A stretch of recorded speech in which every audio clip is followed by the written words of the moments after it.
If you want to work for God, well, the absolute worst thing you can do is just roll up your sleeves and get started. Yeah, that sounds pretty backward to most people, I think. It really does sound backward, but welcome to Reform Thinking. Today we are taking a deep dive into why unauthorized labor for the divine is, not just unhelpful, but actually dangerous. Right. Highly dangerous. So whether you are prepping for a theological discussion, or maybe catching up on some historical sermons, or just insanely curious about how God interacts with human effort, our goal today is to examine a very specific, weighty source. Yes, and it is a massive topic to cover. It really is. We are looking at a message by Charles Haddon Spurgeon. He delivered this back on October 29th, 1876. It was republished in Volume 23 of the Metropolitan Tabernacle Pulpit, and the text is titled Work for Jesus, based on Matthew 21.28. So Spurgeon basically takes a single sentence from a parable. The sentence is, "Son, go work today in my vineyard," and he just extracts this massive, structured theology of Christian labor from it. Yeah, and what stands out immediately, at least to me, is how Spurgeon handles the biblical text here. How so? Well, he acknowledges the historical context of the parable, which, we will analyze later on. But his primary maneuver is to shift the focus. Right. He lifts this single sentence right out of the original dialogue between Jesus and the religious leaders, and he applies it directly as a personal inward summons on the believer's life. So he makes it intensely personal for the person sitting in the pew. Exactly. He treats it as a living voice that sounds continuously in the ears of God's people. It is a brilliant homiletical move, honestly, because it forces the listener to reckon with the text personally, rather than, just analyzing it as a distant historical artifact.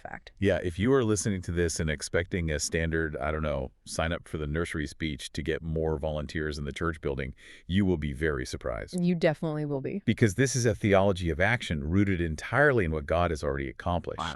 It's all about recognizing an identity before performing an action. Yes, the identity has to come first. So, let us look at how God gets our attention in the first place.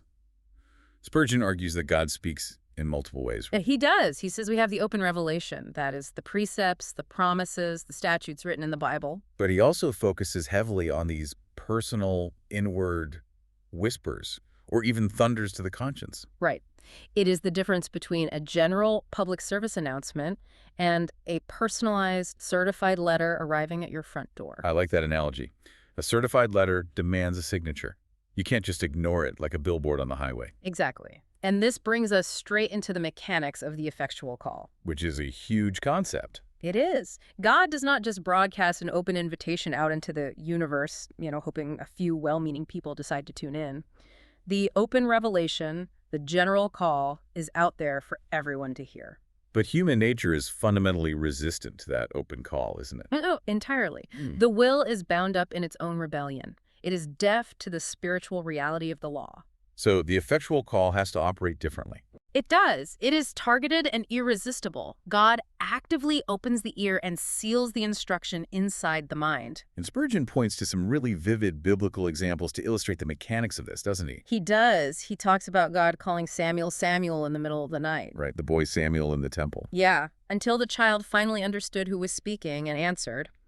And he looks at Jesus walking up to Matthew, the tax collector. Which is a crazy scene when you think about it. It really is. Matthew is a man entrenched in a lucrative, corrupt career. And Jesus simply says, "Follow me." He also mentions Zacchaeus up in the tree, or Saul breathing out threats against the church. Yes, Saul is suddenly blinded by a light and a voice asking, "Saul, Saul, why persecutest thou me?" In every single one of these instances, the call just overrides the natural resistance of the human will. Spurgeon uses a really fascinating phrase to describe this action. He calls it a charming spell that sways the will. I love that phrase. He says the listener is subdued by it, yielding their heart to the God of love. The mechanics here really push back against the popular notion that we just, independently evaluate the data one day and make a free market decision to start following God. Right, it is not a consumer choice. No, the will is acted upon from the outside. Yeah, the effectual call is an exercise of divine grace that fundamentally rewrites the disposition of the heart. So the person yields because their actual desires have been changed. Precisely. They are subdued not by a tyrannical force, but by the overwhelming, undeniable beauty and truth of the summons. And Spurgeon actually outlines a specific progression of how this voice operates, doesn't he? He does, yeah. He breaks it down into 3 distinct stages. Okay, let's walk through those. The first stage is the call to salvation, right? Yes. The voice says, "Give me thy heart." This is the initial draw where the person is brought out of spiritual death and into life. Then comes the second stage, which he identifies as the call to communion. Yeah, and he references the Song of Solomon for this stage, "Come with me from Lebanon, my spouse." Which sounds very intimate. It is intensely intimate. This is the call to withdraw from the noise of the world, to enter into secret places, to pray, to meditate, to feast on the promises. It is a direct invitation to relational intimacy with the Creator. Yes. The believer begins to experience a desire to speak with God, not as some legal duty to fulfill a quota, but as something as natural as breathing. So the relational bond is really solidified here, It is, and only after those 2 stages do we arrive at the 3rd stage. which is the martial, stirring call to labor, the actual command to go work. Right. Yeah, let me offer an analogy to make this progression tangible for you listening. It is like being recruited for an elite intelligence mission. Okay, I like where this is going. You do not just wander off the street, walk into a secure briefing room, and start analyzing satellite maps. No, you would be arrested. Exactly. First, you have to be drafted and sworn into the military. That is the call to salvation. Your allegiance changes. Right. Then you have to be brought into the inner circle, vetted, trained, and given top secret security clearance.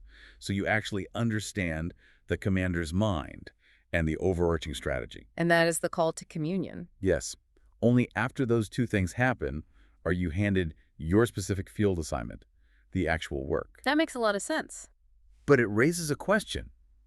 Why do so many well-intentioned people try to skip steps 1 and 2?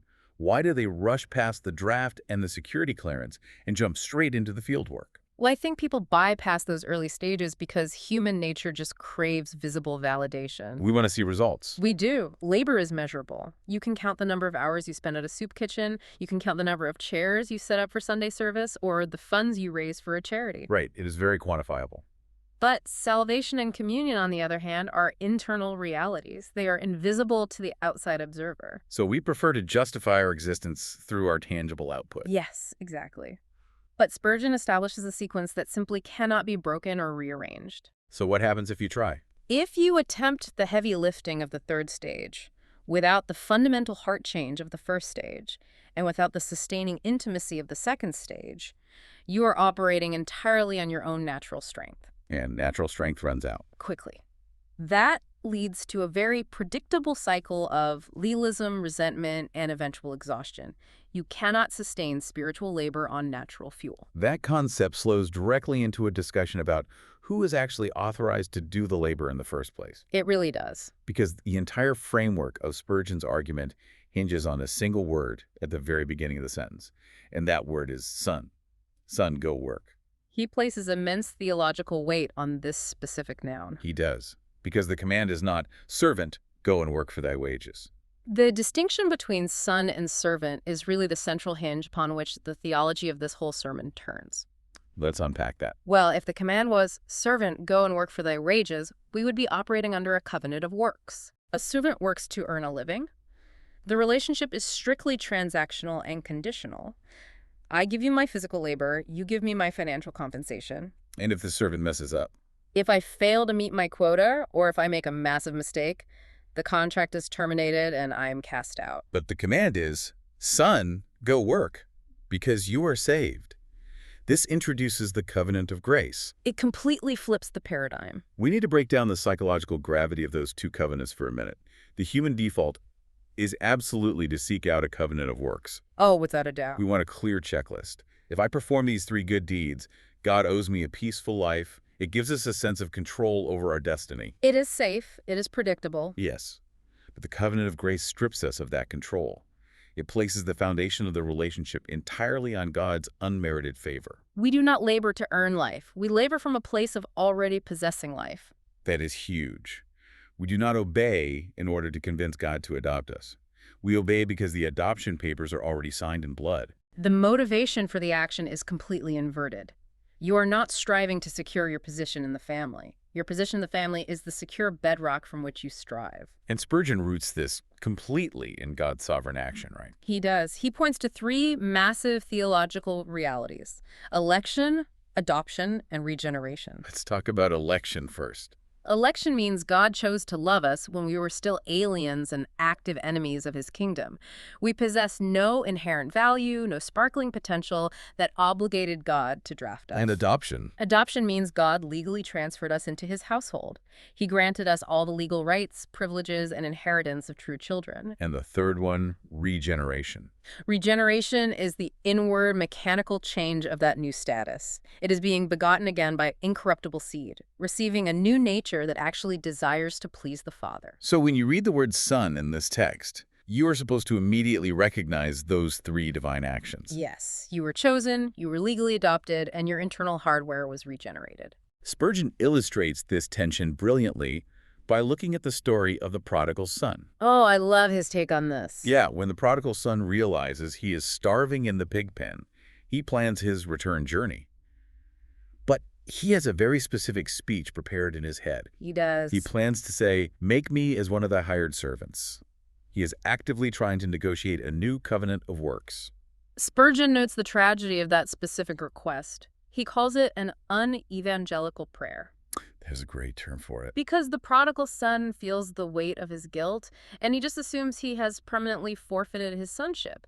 So as a defense mechanism, he wants to earn his keep. He wants to pay off his debt through manual labor. Right.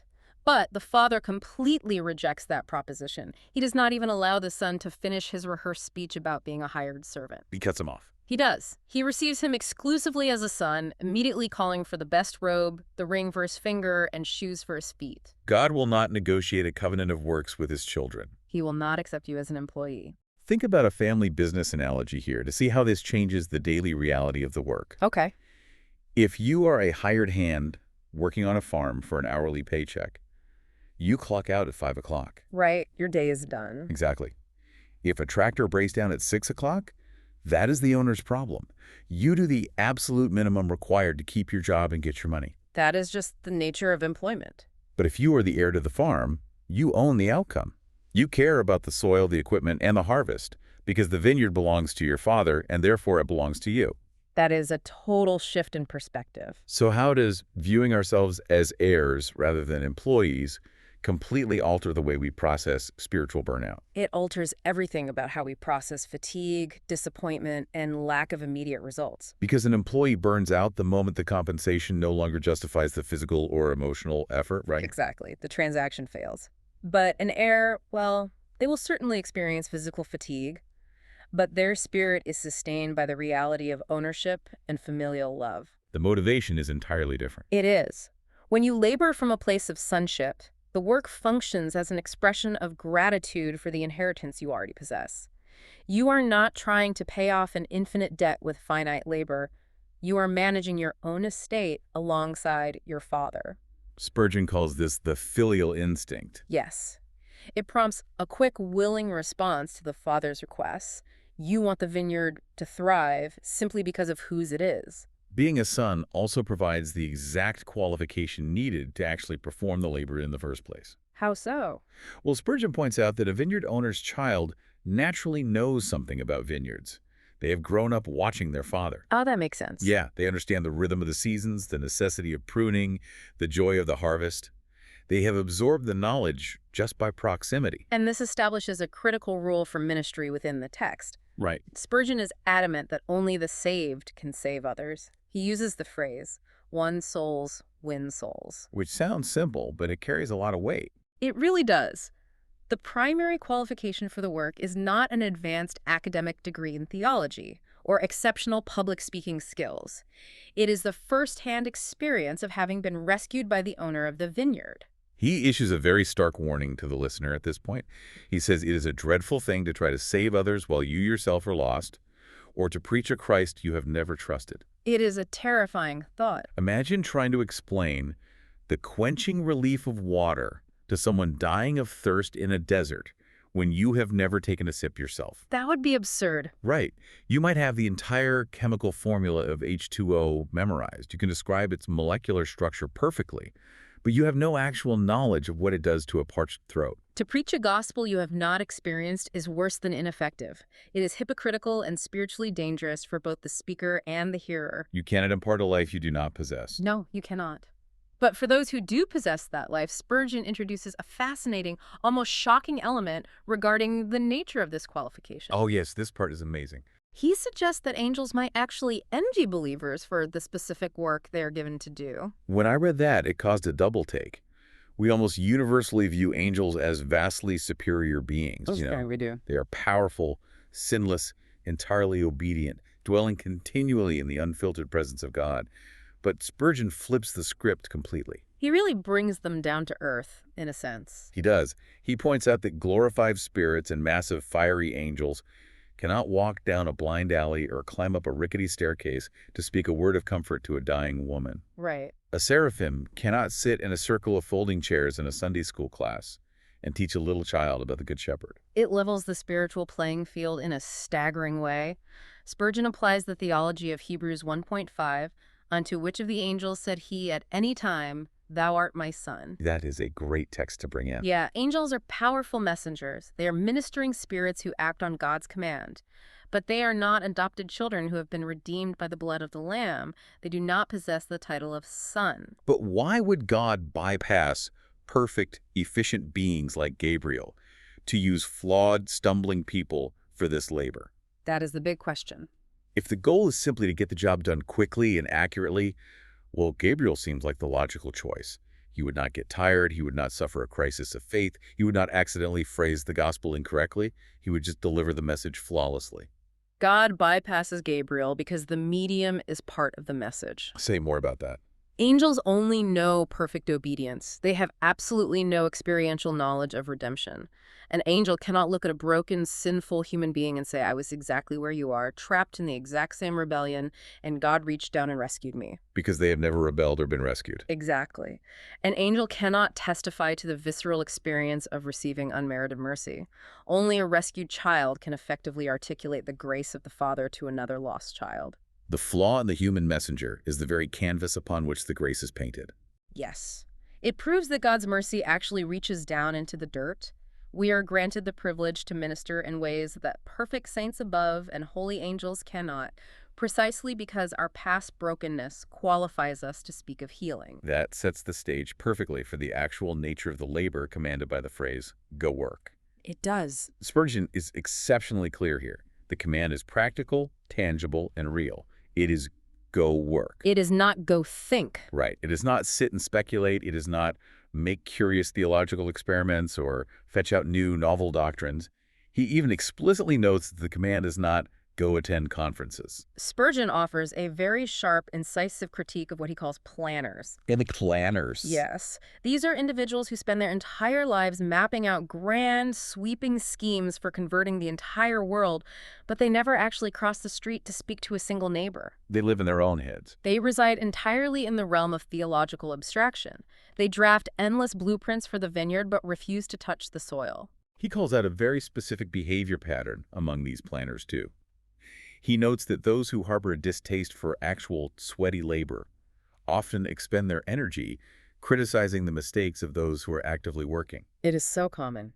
They sit on the sidelines, observing the people in the arena, and point out how the workers are swinging the tools with improper technique. Well, it is infinitely easier to critique than to create. True. It is easier to point out the homiletical imprecision of a tired street preacher than it is to stand on the street corner yourself and face the mockery of the crowd. Spurgeon values theological order, right? He values theological order and precision, absolutely, but he clearly values active obedience more.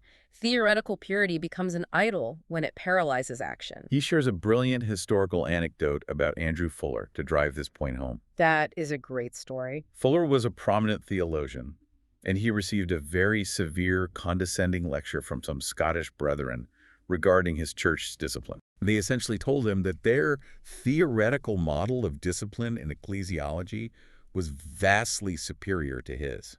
And Fuller's reply is legendary. It is. He told them, "You say that your discipline is so much better than ours. Very well, but discipline is meant to make good soldiers. Now, my soldiers fight better than yours, and I think, therefore, that you ought not to say much about my discipline." Fuller looks directly at the fruit. Exactly. A pristine, flawless blueprint is utterly useless if it does not produce effective action in the real world. The Scottish Brethren had a perfect theoretical army on paper, but Fuller had an active army engaging the enemy. It is the ultimate armchair quarterback analogy. Oh, definitely. It is remarkably easy to sit in a comfortable living room on a Sunday afternoon eating snacks, yelling at the television because a professional athlete missed a coverage assignment. You know precisely what they should have done based on the overhead camera angle. Hindsight is 20/20. But if you were actually down there on the turf with a 300-pound lineman running full speed at your chest, well, your pristine theory would evaporate upon impact. God calls us to get onto the field. Yes, he does. Is there a danger in modern circles of substituting the consumption of information, like reading endless books on church history or listening to hours of audio lectures, for actual sweat-inducing labor? The danger is massive and pervasive. We easily confuse the accumulation of data with spiritual maturity. We feel like we are growing just by listening. Right. Reading theology, understanding doctrine, debating the finer points of church governance. These are all good, necessary things in their proper place, but they are meant to function as equipment for the vineyard, not a replacement for the vineyard. So if it just stays in your head. If your detailed understanding of grace never translates into a tangible conversation with a hurting person or financial sacrifice for someone in need, then you are a planner, not a worker. You are hiding behind the safety of abstraction to avoid the vulnerability of action. So if the danger is getting trapped in abstraction, Spurgeon's antidote is surprisingly pragmatic. Very pragmatic. He advises stripping away everything superfluous that hampers the actual task of winning souls. The work requires effort, toil, and self-denial, and you cannot do it if you are weighed down. He calls for a radical pragmatism in the service of the gospel. Yes, he does. He wants believers to cut through the institutional red tape that inevitably builds up around religious activity. He uses this fantastic historical anecdote about an old Waterloo soldier to illustrate this. Tell that one. So the Duke of Wellington was speaking with some veterans about their experiences in the battle, and he asked this old soldier, "If you had to fight Waterloo over again, how would you like to be dressed?" And soldier replied, "Please, sir, I should like to be in my shirt sleeves." Which is such a striking image. The image of the shirt sleeves is brilliant because military uniforms of the 19th century were highly decorative, stiff, and restrictive. They looked great for a painting. They looked magnificent on a parade ground, but they were a massive liability in the mud and blood of hand-to-hand combat. The soldier wanted to strip away the ceremonial restrictions so he could swing his weapon effectively. And Spurgeon takes this military metaphor and applies it directly to the church. He does. He observes that Christians often get bogged down in orderliness, in forming committees, holding debates, scheduling adjournments, and passing resolutions, all while people in their immediate vicinity are perishing. Why does this bureaucracy form in the church in the first place? It seems like every movement starts with fiery action and eventually calcifies into endless committee meetings. Well, bureaucracy forms because institutions naturally become risk-averse over time. That is a fair point. Action is inherently messy. It carries the risk of failure or public embarrassment. Forming a committee to discuss an action feels like work. It produces paperwork that looks like work, but it carries zero risk. So the shirt sleeves approach threatens this safety net. It absolutely does. It means cutting through the red tape of propriety, abandoning the fear of looking undignified, and getting straight to the heart of the matter. Let me push back on this pragmatism for a second. Okay, go ahead. What happens to church governance? Where is the line between healthy ecclesiastical order and bureaucratic stagnation? That is the tension, isn't it? Yeah. If everyone just rolls up their sleeves and acts irregularly, doing whatever they feel led to do whatever they want, doesn't that create absolute chaos? That is a necessary question, and Spurgeon does provide a caveat here. Okay. He readily admits that order has its proper place. He is not advocating for anarchy or the dismantling of biblical church leadership. So he is not throwing the rules out entirely. No, not at all. However, he is establishing a strict hierarchy of priorities based on the nature of the emergency. What does that hierarchy look like? Think of it this way.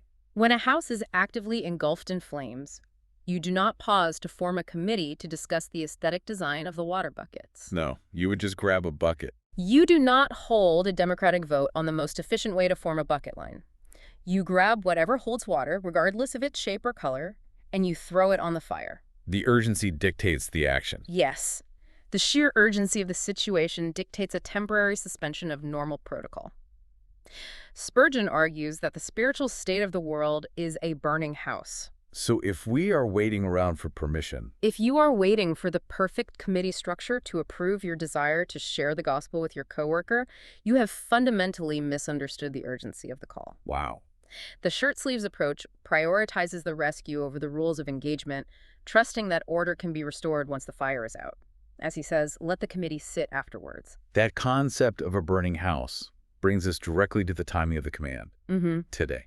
Son, go work today. The timeline is immediate. It is. The Yeah. command is not issued for tomorrow. It is not a 10-year strategic vision. It is directly and immediately now. The time horizon shrinks to the present moment. Right. Spurgeon examines the specific, practical reasons for this intense urgency. He notes that the vines in a vineyard are in a certain fragile condition right now that requires attention today. Like, agriculturally speaking. Yes, if you wait until next week, the branch might be broken or the fruit might rot. And he translates this into human terms. He translates this agricultural metaphor into stark human terms. Someone is in despair tonight.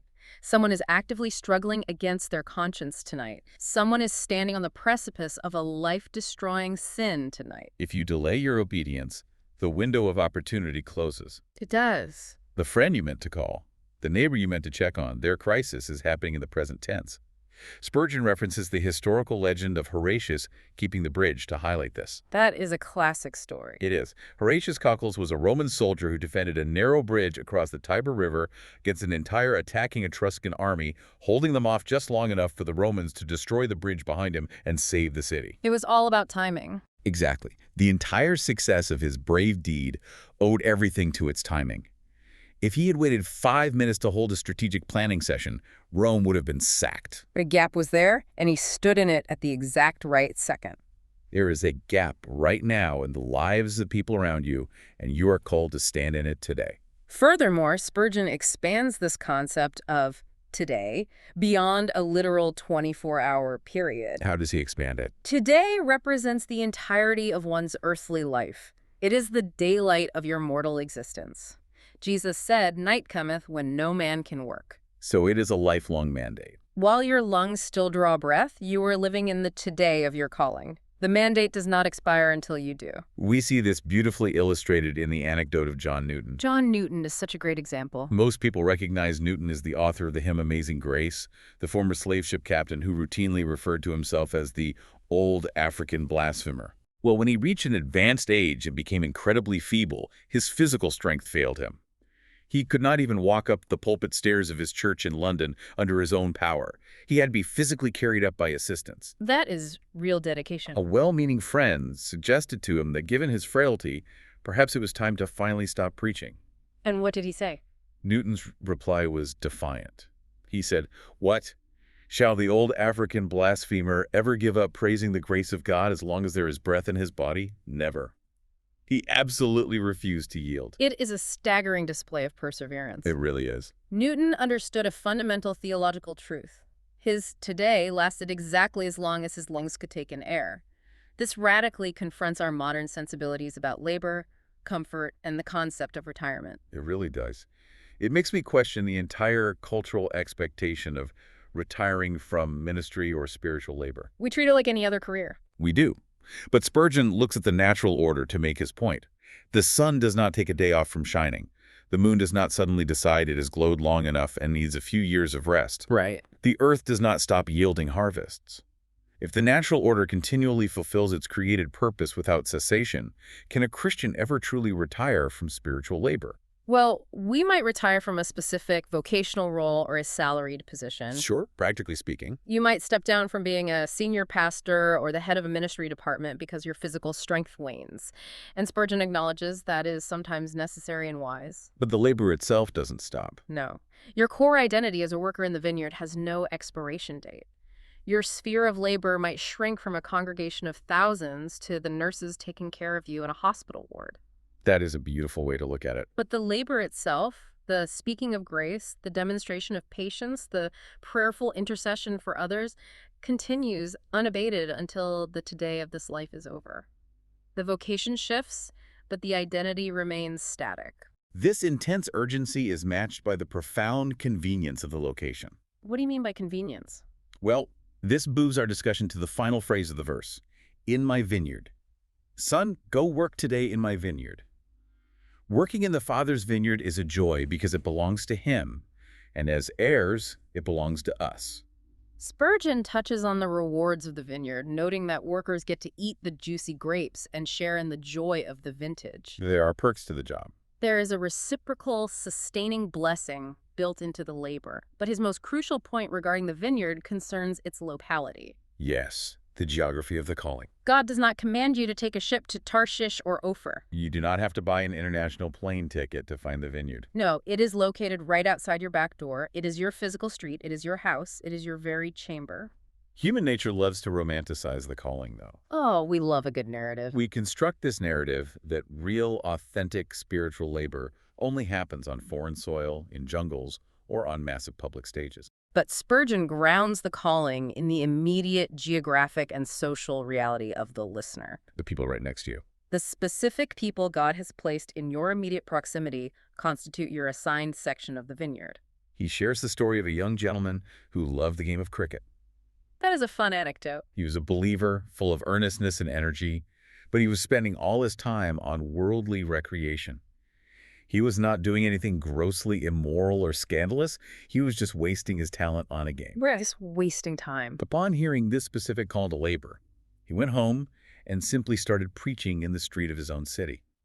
He eventually pastored a large church. He started right where he was. He did not go looking for a distant, exotic frontier. He started digging the soil exactly where his feet were planted. It is a perfect illustration of utilizing the raw materials of your current life. Exactly. God sovereignly places you in a specific neighborhood, in a specific profession, within a specific family tree. Those coordinates are not accidental. They are the parameters of your vineyard. It reminds me of looking through a high-powered telescope. How so? If you put a telescope to your eye and point it at the sky, you can see the craters on the moon with incredible clarity.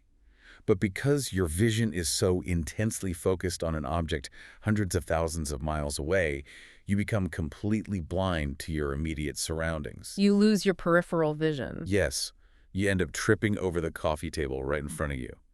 We often look so far out into the distance for a grand, romanticized mission that we trip over the people in our own living rooms who desperately need the gospel. That is a very convicting thought. We ignore our spouses, our children, our co-workers, because we are scanning the horizon for a quote-unquote real mission field. The telescope blinds you to the immediate proximity. It really does. Spurgeon also points out the vast variety of work required within that immediate proximity. Every person has a different role, perfectly suited to their temperament, constitution, and natural abilities. He uses the analogy of a household for this. Yes, he says a housemaid should not try to do the cook's work. If she abandons her post to do someone else's job, the entire house falls into disorder. So be satisfied to do your own assigned work. Precisely. If one person has the gifts to preach to thousands, that is a valid calling. If another person is terrified of public speaking but can faithfully speak to ones and twos over a cup of coffee, that is an equally valid calling. The soil you are given to turn is the only soil you are responsible for. You do not need to harbor jealousy toward the person working the plot next to you. Your specific background, your unique past struggles, your specific neighborhood, all of these elements form the exact parameters of your vineyard. God has matched the worker to the location where their specific labor will be most effective. Toward the very end of the text, Spurgeon executes a brilliant structural move. He really pulls it all together. He finally pulls back the camera to explain the original biblical context of the parable. Oh, okay. Jesus is standing in the temple courts, and he's being aggressively interrogated by the Sanhedrin and the high priests regarding his authority. They are trying to trap him in his words. Jesus, demonstrating his absolute mastery of the situation, traps them instead. He turns it right around on them. He presents them with this short parable about two sons. The father goes to the first son and issues the command, "Go work today in my vineyard." The son bluntly replies, "I will not." But later his conscience is stricken, he repents, and he goes to work. Exactly. The father then goes to the second son with the exact same command. The second son politely and religiously replies, "I go, sir," but he never actually sets foot in the vineyard. And then Jesus asks the religious leaders a track question. Whether of these twain did the will of his father? And they're forced by simple logic to answer the first. And in answering that question, they completely condemn themselves. They pronounce their own judgment. The second son, who says yes but disobeys, represents the obdurate high priests and the religious elite of Israel. They possess all the outward trappings of obedience. The robes, the rituals, the verbal professions, but they produce no actual fruit. And the first son. The first son, who initially rebels but later repents, represents the tax collectors, the harlots, the societal outcasts. Jesus makes it devastatingly clear that the kingdom of God, the vineyard, is being stripped away from the religious elite who refuse to work, and is being given to a people who will actually bring forth the fruits thereof. After establishing that context, Spurgeon delivers a massive, unexpected pivot at the very end of the sermon. It is quite a shock when you read it. Throughout the entire message, for nearly an hour, he's been pleading, urging, and commanding the listener to strip off their coats, roll up their sleeves, and get to work. Right, building all this momentum. But then he abruptly stops. He explicitly addresses the unconverted listener in the room, and he tells them point blank that he will not ask them to labor for Christ. It is a striking, almost jarring conclusion. It really is. After spending all this time detailing the beauty, the necessity, and the intense urgency of the work, he throws up a sudden roadblock. He tells them to stop. He says, "I shall not ask you to work for Christ. I cannot exhort you to do anything for him. You are not in a state of mind to do it. You must first believe in him." He issues a strict prohibition. Hands off such holy work till those hands have been washed clean by Jesus Christ. Unskilled labor would be mischievous. That specific phrase carries so much weight. Mischievous is such a great word there. Unskilled labor from an unregenerate heart is actively damaging to the kingdom. It is like allowing a person who has never studied anatomy to perform open heart surgery just because they are enthusiastic and really want to help out. Their enthusiasm does not mitigate the fact that they are going to cause catastrophic harm. You must first trust Christ. You must first be made a son before you can safely handle the tools of a son. This brings the entire architecture of the sermon full circle, right back to the beginning of our analysis. The sequence is absolute and cannot be bypassed. Salvation, then communion, then labor. If you attempt to bypass salvation and jump straight into the vineyard, your hands are dirty, your motives are inherently self-serving, and your labor is, as Spurgeon says, mischievous. How does this theological sequence challenge the modern trend of trying to get people involved in church activities in order to win them? Oh, it is a huge challenge to that. We see this strategy everywhere today. Putting an unbeliever on the worship team, having them lead a community outreach project, or putting them in charge of a committee, operating on the assumption that their proximity to the work will eventually lead them to the faith. It challenges that modern strategy directly and severely. Contemporary pragmatism often operates on the sociological assumption that belonging leads to believing. Right, fake it till you make it. The idea is that if we just get them involved in the community, if we just get them acting like Christians and performing the labor, the internal belief system will eventually catch up. But Spurgeon shuts that logic down completely. He insists that action without prior regeneration is worse than useless. It is a desecration of holy work. You cannot assign spiritual tasks to a person who does not possess the Holy Spirit. It might successfully fill a vacant spot on a volunteer roster, but it does not honor God. And more dangerously, it gives the unconverted person a false sense of security. It makes them believe they are pleasing God through their moral efforts, while their heart remains in a state of rebellion. They are trying to negotiate the contract of a hired servant, and the father is exclusively looking for sons. Exactly right. Let us trace the path of this entire text to cement it in our minds for you listening. We started with the necessity of the inward effectual call, that voice that does not just invite, but actively subdues the will and draws us into the reality of sonship. Then we analyze the immense privilege of this labor. Realizing that we are working not as anxious employees trying to earn a daily wage, but as secure heirs deeply invested in the family estate. We looked at the staggering reality that angels might envy this specific assignment, because only a rescued sinner possesses the experiential vocabulary to explain redemption to another sinner. We saw the demand for practical, tangible action over abstract theological planning. Right, noting the necessity of stripping away superfluous institutional red tape and getting into our shirt sleeves. We felt the intense urgency of doing the work today, understanding that the time is short, the window of opportunity is closing, and the needs of the perishing are immediate. And we located the sphere of this labor not in some distant, romanticized land, but right in our own backyards, within the everyday relationships and mundane circumstances God has sovereignly placed us in. And finally, we ended with that sobering warning that none of this applies until the heart has been washed clean. The sequence of grace is absolute. It really is a comprehensive view of Christian duty. So what does this all mean for you listening? If you are a child of God, the mandate is clear. The vineyard is located right outside your door. The tools are already in your hands. But before we sign off, there is one final layer to consider, something we touched on earlier that demands a second look. Think about that cosmic audience we mentioned. Right. If angels, perfect and powerful beings, are watching us do the work they are not permitted to do, if they are leaning over the balconies of heaven, observing how we, flawed and newly rescued, carry the message of grace, how does that change the way you view the ordinary, seemingly mundane conversations you'll have tomorrow morning? It changes everything. When you are speaking to that frustrated coworker or comforting a child or checking on an elderly neighbor, you are not just passing time. You are executing a privileged mission that Gabriel himself cannot undertake. That is a weighty thought to carry with you. Thank you for joining us for this deep dive on Reformed thinking. We hope this analysis has clarified the sequence of grace, stripped away the excuses of abstraction, and shown you the true dignity of the task. Look at your own back door. The vines need tending. Let the work begin.